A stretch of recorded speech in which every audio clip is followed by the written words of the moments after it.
Halo dan selamat datang. Seneng banget rasanya Anda bisa luangkan waktu untuk gabung sama kami di sesi bedah materi kali ini. Betul sekali. Seperti biasa nih, misi kita di sini tuh sangat spesifik. Kami mengambil tumpukan sumber informasi Anda, mulai dari artikel, jurnal riset, sampai dokumen internal perusahaan. Lalu memerasnya, Memeras sampai ke intinya. ya, memeras untuk nemuin wawasan-wawasan yang paling berharga, mengejutkan, dan tentunya gampang untuk Anda pahami. Anda cukup dengerin aja, dan biarkan kami yang ngurai benang kusut informasinya. Dan hari ini kita punya topik yang sekilas mungkin kedengarannya biasa aja. Tapi percayalah, ini menyimpan strategi bisnis tingkat tinggi. Sangat tinggi.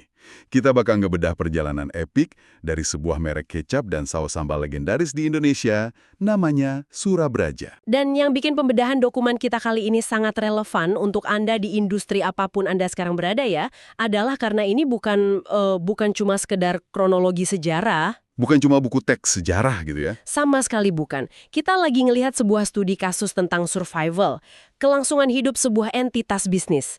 Kita bakal bongkar gimana usaha keluarga yang benar-benar mulai tanpa privilege modal besar sama sekali bisa bertahan lintas era. Lintas generasi juga ya. Tepat. Gimana cara mereka pertahanin resep yang sangat tradisional, tapi di saat yang bersamaan mereka bisa ngoperasiin sistem manajemen modern bertaraf internasional. Ini masterclass sih menurut saya tentang adaptasi dan evolusi bisnis. Oke, mari kita bedah ini dari titik nol. Biar Anda yang lagi dengerin dapat gambaran betapa ekstrimnya evolusi mereka. Coba bayangin visual ini. Tahun 1960. Usaha ini jalan cuma ngandalin tenaga satu buah sepeda angin. Cuma satu sepeda. Ya, satu sepeda. Ngayuh dari satu titik ke titik lain bawa beban botol-botol kaca. Nah, sekarang tarik garis waktunya ke hari ini. Operasi yang sama, sekarang pakai armada truk logistik raksasa yang ngedistribusiin jutaan botol lintas pulau di Nusantara. Dan operasinya diganjar sertifikasi mutu sekelas ISO. Lompatan yang nggak main-main. Makanya pertanyaan mendasarnya tuh, gimana lompatan dari keranjang sepeda ke standar operasional global itu bisa terjadi tanpa mereka kehilangan jati diri? Kalau kita hubungin ini sama gambaran besarnya ya, transformasi masif itu jelas bukan hasil kebetulan atau sekedar hoki di pasar. Nah, mungkin hoki bisa bertahan 6 dekade? Nah, itu dia. Dokumen sejarah mereka nunjukin kalau kunci evolusi panjang ini sebenarnya udah ditanam sejak hari pertama sama perintisnya, Haji Badawi dan Hajah Rupiah. Dua sosok pendiri ini ya? Betul. Rahasianya itu ada di filosofi elemen alam yang diadopsi jadi nama perusahaannya. Ada semacam kebijaksanaan arketipal di masa lalu yang kalau kita teliti nih, resonansinya kuat banget sama kerangka manajemen modern zaman sekarang. Nah, mari kita omongin soal nama itu. Lompatan dari sepeda ke armada besar ini bikin saya penasaran. Apa sih sebenarnya makna di balik kata Surabraja ini? Jujur aja, itu tuh kedengeran kayak nama dari naskah epik kuno gitu loh. Memang filosofis banget. Secara etimologis, sura itu artinya air dan braja artinya api. Air dan api. Ya, jadi Haji Badawi dan Hajah Rupiah ini secara sengaja ngegabungin dua unsur elemen alam yang fundamentalnya tuh saling berlawanan, saling menghancurkan bahkan. Kan air memadamkan api, dan api menguapkan air. Tepat, tapi dalam konteks industri manufaktur makanan, khususnya kecap dan saus sambal, ini adalah alkimia penciptaan. Sebentar, saya harus nguji argumen itu dulu nih. Filosofi air dan api ini emang kedengarannya puitis banget. Tapi di dunia bisnis yang brutal, filosofi puitis doang kan nggak cukup buat bayar tagihan operasional atau ngelawan kompetitor raksasa. Jelas nggak cukup. Nah, gimana tepatnya metafora elemen alam ini bisa nyelamatin mereka dari kebangkrutan di dunia nyata? Pertanyaan yang sangat kritis. Mari kita terjemahin puisi itu ke bahasa operasional pabrik. Di lantai produksi, proses bikin kecap itu butuh fermentasi, pelarutan, dan pengentalan. Anda mutlak butuh air. Sebagai pelarutnya kan? Betul, air menyatukan semua bahan baku. Tapi di sisi lain Anda butuh api. Energi panas yang presisi buat mematangkan, pemicu karamelisasi, ngubah bahan mentah jadi produk yang punya nilai jual. Tanpa air, bahan baku Anda hangus jadi abu. Dan tanpa api, bahannya nggak akan pernah berubah wujud. Tepat sekali. Nah, tarik ini ke strategi bisnis mereka. Air itu representasi dari tradisi, menjaga resep warisan, nahan kualitas rasa yang udah dikenal pelanggan bertahun-tahun, dan ngerawat hubungan jangka panjang sama mitra. Itu fondasi yang mendinginkan dan menstabilkan. Saya mulai nangkep polanya nih. Berarti api itu inovasi dan agresivitasnya ya? 100%. Api itu ambisi ekspansi, keberanian ngerombak sistem distribusi, dari sekedar sepeda jadi armada truk, berani pakai teknologi baru. Bikin panas mesin perusahaannya. Iya, kalau perusahaan cuma punya air, mereka bakal stagnan, lambat, terus mati dilindas zaman. Tapi kalau cuma ngandelin api, mereka terlalu agresif, bakar cash flow, hilang identitas produk, dan hancur juga. Jadi survival mereka selama lebih dari 60 tahun ini bertumpu di kemampuan jaga ketegangan dinamis antara air dan api ini ya? Di setiap keputusan bisnis yang mereka ambil, keseimbangan itu selalu ada. Perspektif yang menarik banget. Mempertahankan ketegangan dinamis antara jaga tradisi dan maksa inovasi. Ini bawa saya ke bagian dokumen yang ngebahas core values atau nilai-nilai dasar perusahaan mereka. Anda tahu, saya sering banget baca profil perusahaan modern, dan biasanya kita disuguhi jargon korporat yang, ya, seragam lah. Kayak sinergi, agility. Ya, customer centric, hal-hal kayak gitu. Tapi Surabraja ini pakai pedoman spiritual yang sangat membumi. Ada 5 nilai utama. Mari kita bedah gimana mereka nerjemahin nilai spiritual ini jadi matriks kinerja profesional. Nilai pertama itu syukur. Dan perhatiin cara mereka ngedefinisiin syukur ini. Di banyak budaya, syukur tuh sering diartiin kepasrahan atau sekedar bilang makasih aja. Terima nasib gitu ya. Betul. Tapi di dokumen ini, Surabraja ngedefinisiin syukur secara sangat aktif, yaitu tindakan memelihara dan mendayagunakan apa yang ada dengan asas manfaat untuk kemaslahatan bersama. Berarti ini bukan cuma doa setelah produk laku kejual ya. Ini kedengarannya malah kayak strategi optimalisasi sumber daya. Persis, di misi strategis mereka, nilai syukur ini diterjemahin jadi kebijakan menggali potensi sumber daya alam dan manusia secara maksimal dan berkelanjutan. Di manufaktur modern kita kenal ini sebagai lean manufacturing atau zero waste. Gimana caranya nggak ada bahan yang kebuang? Iya, atau gimana mastiin karyawan ditempatin di posisi yang maksimalkan bakat mereka. Buat mereka, buang-buang bahan baku atau nyia-nyiain potensi karyawan, itu bukan cuma inefisiensi bisnis, tapi bentuk kufur, gagal bersyukur atas anugerah yang ada. Wow, ngubah metrik inefisiensi jadi indikator kegagalan spiritual. Itu cara yang brilian banget buat nanam disiplin ke karyawan tanpa harus jadi bos yang tiran. Sangat efektif. Masuk akal. Terus nilai keduanya itu tafakur. Biasanya kan tafakur identik sama perenungan, diam, mikirin alam. Gimana ceritanya diam merenung bisa jadi nilai inti pabrik yang harus terus produksi tiap hari? Yang sangat menarik di sini adalah rekayasa pemaknaannya. Surabraja merebut kembali kata tafakur dan mengartikannya jadi berwawasan, membangun, mencipta, dan mengembangkan sebagai alat perbaikan kualitas dan kuantitas. Tunggu, kalau pakai bahasa manajemen ini kayak konsep continuous improvement atau kaizen dari Jepang dong? Bener banget. Inovasi yang terus-menerus. Tafakur berarti setiap orang di perusahaan dituntut berpikir kritis. Misalnya nih, gimana kita bisa bikin rute pengiriman hari ini 15 menit lebih cepat dari kemarin? Atau gimana desain botol biar nggak ada kecap tumpah di jalur perakitan? Atau pakai akal pikiran anugerah Tuhan. Ini otomatis ngangkat derajat pekerjaan harian jadi tugas yang mulia. Saya suka cara mereka ngejembatanin hal itu. Oke, kita lanjut nilai ketiga. Akur. Artinya rukun atau damai.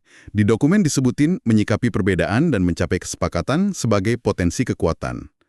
Nah, saya bisa bayangin ini bagus di atas kertas. Tapi di lapangan, Ya, di dunia nyata kan perusahaan umur 60 tahun pasti ada benturan generasi yang gila-gilaan, karyawan senior yang puluhan tahun kerja pakai insting, ketemu manajer muda bawa gelar MBA dan software data. Gimana Akur ini beneran main peran? ini menjawab masalah klasik bisnis keluarga. Transisi generasi itu sering jadi kuburan buat banyak bisnis lokal. Nilai Akur difungsiin sebagai protokol manajemen konflik. Bukan cuma nyuruh orang jangan berantem. Bukan, daripada biarin perbedaan pandangan antara generasi tua sebagai elemen air dan generasi muda sebagai elemen api, ini jadi jurang pemisah, mereka diwajibkan cari jalan tengah. Harus ada sintesisnya. Ya, misi perusahaan eksplisit bilang keberagaman pikiran harus dimanfaatin, jadi kekuatan. Jadi ide digitalisasi anak muda nggak boleh menggusur kearifan lokal generasi tua. Keduanya harus dirajut di satu meja kesepakatan. Jadi akur bukan hindarin konflik demi kesopanan, tapi mensyaratkan kolaborasi. Buat Anda yang lagi dengerin, coba refleksi sebentar. Dari 3 nilai ini, syukur buat optimalisasi, tafakur buat inovasi, dan akur buat manajemen konflik, mana yang mungkin kerasa kurang di tempat kerja Anda? Simpan pikiran itu, karena 2 nilai terakhir ini yang narik semuanya ke standar global. Mari kita bahas nilai keempat. Jujur, mereka ngedefinisiin ini berproduktivitas dengan komitmen lugas dan tegas. Dan ini yang bikin saya agak kaget. Mereka pasang target nyiptain produktivitas kerja yang toyiban pada level multinasional. Kenapa pakai kata toyiban buat nembus pasar global? Pemilihan kata toyiban di sini sangat presisi. Secara literatur, toyiban itu holistik. Baik, bersih, etis, berdampak positif secara menyeluruh. Kalau digabungin sama target multinasional, Surabraja ini sebenarnya lagi ngejawab tuntutan terbesar industri makanan global saat ini, supply chain transparency. Transparansi rantai pasok. Jadi ini bukan cuma soal rasa kecap yang enak ya? Sama sekali bukan. Konsumen global dan retail multinasional tuh nuntut integritas. Dari mana cabai ini dipanen? Petaninya dibayar layak nggak? Pabriknya nyemari lingkungan nggak? Apakah sanitasi pekerjanya terjamin? Nah itu, nilai jujur dan konsep toyiban ini memastikan kualitas yang bawa mereka ke panggung internasional itu didapat lewat proses yang etis dari hulu ke hilir. Ini fondasi food safety modern. Sangat komprehensif. Dan itu ditutup sama nilai kelima, adil dan luhur. Berpegang teguh pada nilai mulia, berlandaskan keadilan. Jadi, kalau yang sebelumnya ngerurus rantai pasok, ini ngamanin ekuitas buat semua pemangku kepentingan.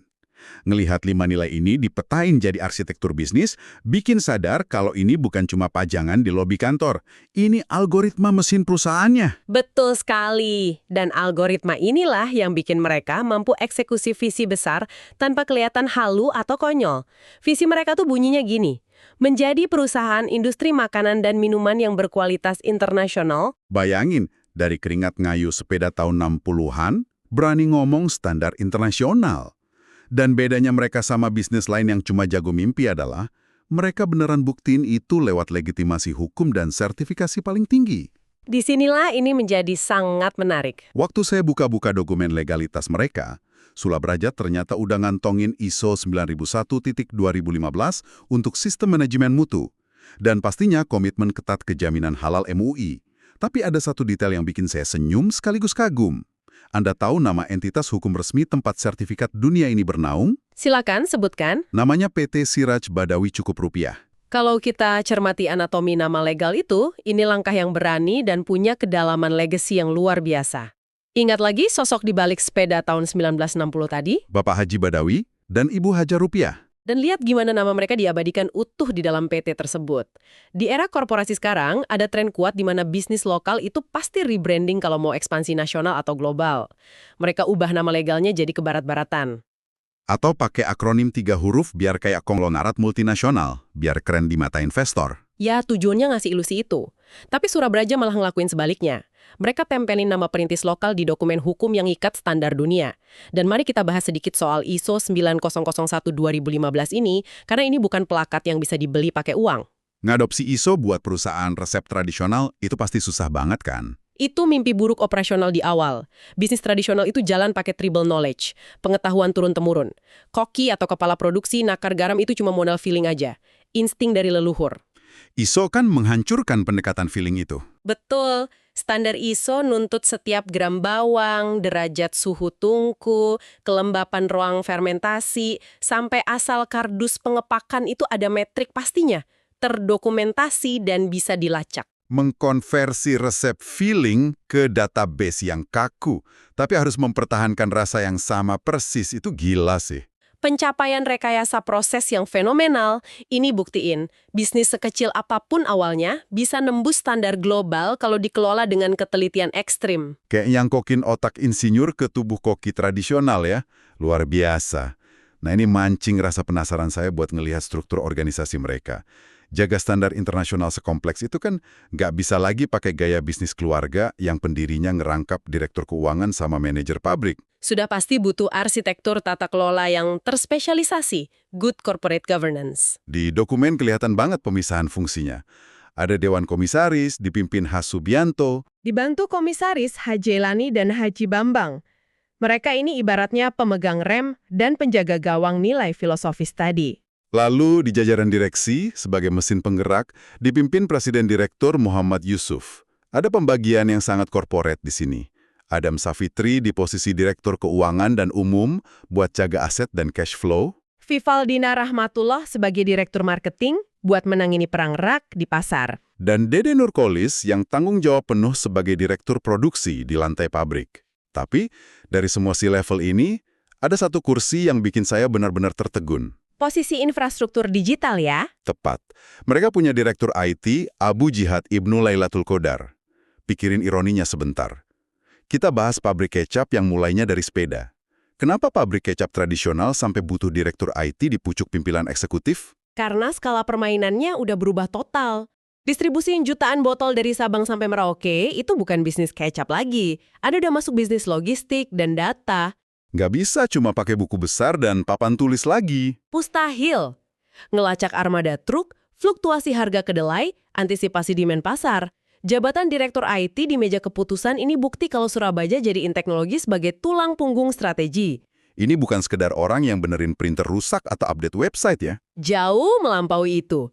Ini soal sistem ERP, pelacakan armada real-time, otomatisasi inventaris biar bahan nggak basi, sampai analitik data tren konsumsi. Ingat elemen API tadi. Posisi Direktur IT ini wujud paling konkret inovasi agresif. Memastikan resep nenek moyang bisa dikirim masif pakai teknologi abad 21. Resep nenek moyang diantarkan teknologi abad 21. Sintesis yang brilian banget. Nah, bagi Anda yang dari tadi dengerin sambil nyetir atau kerja, apa sih makna bedah dokumen ini buat Anda? Kalau kita rangkum, Surabaya ini bukan cuma contoh merek lokal yang sukses. Mereka bukti hidup kalau keseimbangan mengelola kontradiksi itu kunci umur panjang.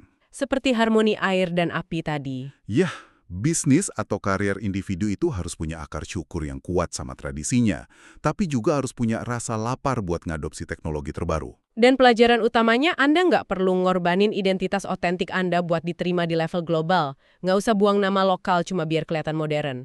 Sertifikat ISO yang dicetak di sebelah nama PT SIR Ajad Badawi cukup rupiah, itu bukti keras kalau Anda kelola kerjaan dengan integritas toyiban, dunia internasional yang bakal nyesuaiin sama standar Anda. Studi kasus yang benar-benar ubah paradigma.